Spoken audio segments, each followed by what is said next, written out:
श्रावण मास के पवित्र अवसर पर एक अत्यंत रहस्यमयी और अलौकिक कथा जो शिव पुराण से ली गई है।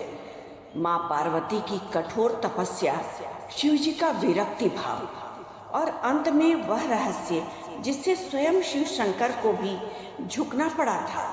पुराणों में कहा गया है, जब माँ सती ने अपने प्राण त्याग दिए थे तब भगवान शिव ने संसार से पूर्ण विरक्ति ले ली थी।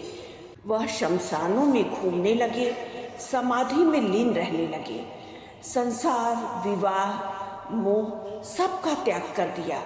लेकिन यहीं से आरंभ होती है एक रहस्यपूर्ण यात्रा। पुनर्जन्म और भविष्य की देवी सती ने पर्वतराज हिमालय के घर पार्वती के रूप में जन्म लिया, परंतु उनका मन, उनकी आत्मा जानती थी कि उनका जीवन शिव के बिना अधूरा है। एक दिन नारद जी ने पार्वती जी से कहा कि यदि तुम शिव जी को पाना चाहती हो तो तुम्हें अत्यंत कठिन तप करना होगा। शिव कोई सामान्य पति नहीं है, वह तो योगियों के भी अधिपति हैं। 10,000 वर्षों की तपस्या का रहस्य पार्वती जी ने तय किया कि वह तप करेंगी, ऐसा तप जो सृष्टि में कोई स्त्री न कर सकी। और उन्होंने हिमालय की गुफाओं में जाकर हजारों वर्ष तक कठोर तपस्या की। 1 वर्ष सिर्फ फल खाकर तप किया, फिर केवल पत्तियों पर तप किया और उसके बाद निर्जल निराहार रहकर अग्नि के बीच बैठ करके तप की। लेकिन इस तपस्या की भी एक रहस्यमयी परीक्षा थी। देवताओं ने शिव जी से कहा, आप विवाह करें वरना ताड़कासुर का अंत असंभव है। शिव जी मुस्कुराए और एक गुप्त परीक्षा रच दी। शिव जी स्वयं वृद्ध ब्राह्मण का वेश धारण करके पार्वती जी से मिलने पहुंचे। उन्होंने कहा, क्यों इस जटाधारी भस्मधारी अघोरी शिव के पीछे अपना जीवन बर्बाद कर रही हो तुम? वह कभी गृहस्थ नहीं बन सकता, क्या तुम नहीं समझती हो? माँ पार्वती ने शांत भाव से उत्तर दिया कि वह केवल जटाधारी नहीं, वह मेरे अंतर की पुकार है। उनका तेज ही सृष्टि का आरंभ है। ये सुनकर शिव जी प्रसन्न हुए और उन्होंने अपने असली रूप को प्रकट किया।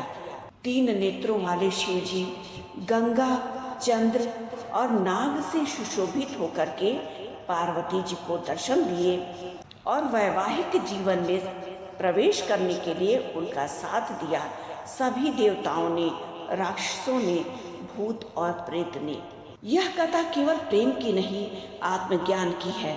शास्त्रों के अनुसार यह कथा हमें सिखाती है कि जब तक आत्मा पार्वती अपने परमात्मा शिव को पाने के लिए अहंकार, इच्छा और शरीर का त्याग नहीं कर देती, तब तक शिव के दर्शन नहीं हो सकते।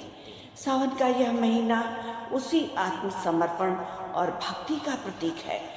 हर सोमवार को शिव जी का जलाभिषेक करना, रुद्राभिषेक करना, उन्हें बिल्व पत्र चढ़ाना, उनकी पूजा आराधना करना, मंत्रों का जप करना, शिव जी को प्रसन्न करना, उसी तपस्या की एक छोटी सी झलक है जो पार्वती जी ने की थी। सावन का हर पल शिव को समर्पित हो और आपकी भक्ति सच्चे मिलन का माध्यम बने। इसी उम्मीद के साथ ये वीडियो आज यहीं समाप्त करते हैं। हमारे वीडियो को लाइक करना और हमारे चैनल को सब्सक्राइब करना बिल्कुल भी ना भूलें। धन्यवाद।